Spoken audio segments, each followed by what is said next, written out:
राधे राधे दोस्तों, आप सभी का स्वागत है हमारे चैनल दिव्य हिंदू कथा में।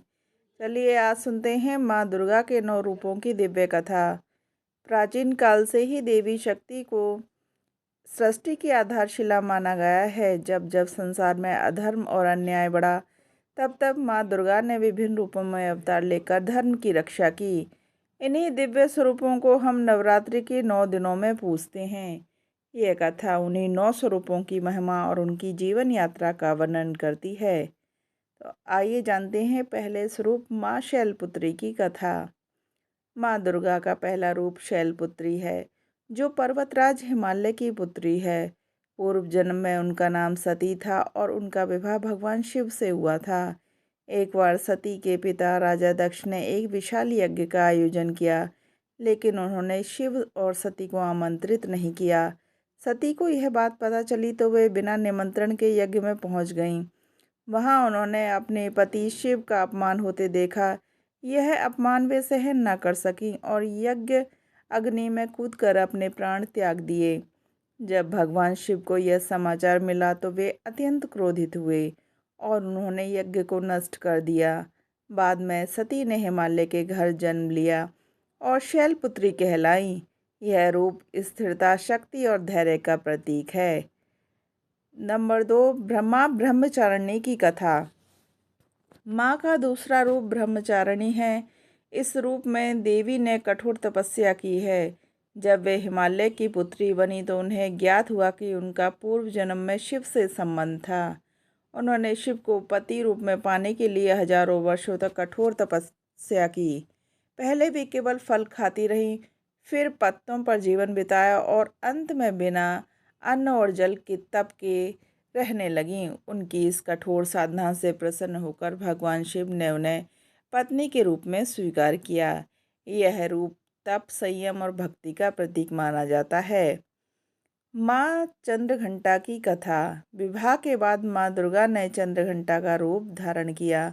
उनके मस्तक पर अर्धचंद्र है, जो घंटी के आकार का प्रतीत होता है। जब असुरों ने देवताओं पर आक्रमण किया, तब माँ ने इस रूप से युद्ध किया। उनके घंटे की ध्वनि से दुष्टों का नाश होता है। यह रूप साहस और शौर्य का प्रतीक है। माँ कुष्मांडा की कथा। सृष्टि की रचना करने वाली देवी का चौथा रूप कुष्मांडा है, जो मान्यता है कि जब चारों ओर अंधकार था, तब माँ ने अपनी मंद मुस्कान से ब्रह्मांड की रचना की। इसी कारण उन्हें आदिशक्ति कहा जाता है। यह रूप सृजन, ऊर्जा और जीवन का प्रतीक है।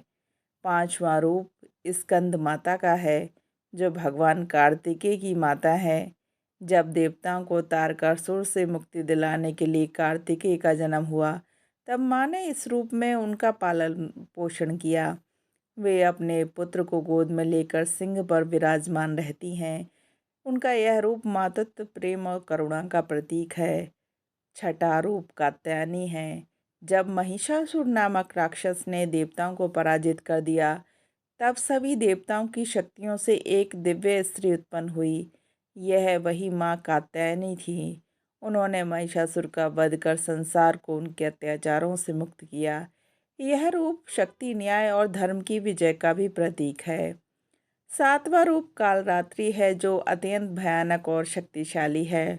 उनका रंग काला है, बाल बिखरे हुए हैं और वे भयानक रूप धारण करती हैं। जब जब शुंभ, निशुंभ और रक्तबीज जैसे राक्षसों का आतंक बढ़ा, तब माँ ने कालरात्रि का रूप लेकर उनका संहार किया। उनके इस रूप से दुष्ट कांप उठते हैं। यह रूप बुराई के विनाश और भय को समाप्त करने का प्रतीक है। आठवां रूप महागौरी है। कठोर तपस्या के कारण माँ का शरीर काला पड़ गया था। जब भगवान शिव ने गंगा जल से उन्हें स्नान कराया, तब उनका रंग अत्यंत गोरा और उज्जवल हो गया। इस रूप में माँ अत्यंत शांत और सौम्य दिखाई देती हैं। यह रूप पवित्रता, शांति और सौंदर्य का प्रतीक है। नौवां और अंतिम रूप है सिद्धिदात्री देवी। यह देवी सभी सिद्धियों को प्रदान करने वाली है। देवता, ऋषि, मनुष्य सभी इनकी पूजा करते हैं। भगवान शिव ने भी इनकी उपासना कर सिद्धियां प्राप्त की हैं, जिसके बाद वे अर्धनारीश्वर रूप में प्रकट हुए। यह रूप पूर्णता, सफलता और दिव्यता का प्रतीक है। माँ दुर्गा के ये 9 रूप हमें जीवन के अलग अलग पहलुओं की शिक्षा देते हैं। माँ दुर्गा का शैलपुत्री रूप धैर्य और स्थिरता लाता है। ब्रह्मचारिणी तप और भक्ति का प्रतीक है। चंद्रघंटा साहस का, कुष्मांडा सृजन का, स्कंद माता मातृत्व का और कात्यायनी न्याय। कालरात्रि बुराई का अंत, महागौरी शांति का प्रतीक है। सिद्धिदात्री सफलता का। माँ दुर्गा के 9 रूप केवल देवी के स्वरूप ही नहीं बल्कि जीवन जीने की प्रेरणा भी है। नवरात्रि के इन 9 दिनों में इनकी पूजा करने से मनुष्य के सभी दुख दूर होते हैं और जीवन में सुख और शांति की समृद्धि आती है। तो दोस्तों, आपको ये कथा कैसी लगी हमें ज़रूर बताएं और हमारे चैनल को सब्सक्राइब ज़रूर करें। राधे राधे दोस्तों।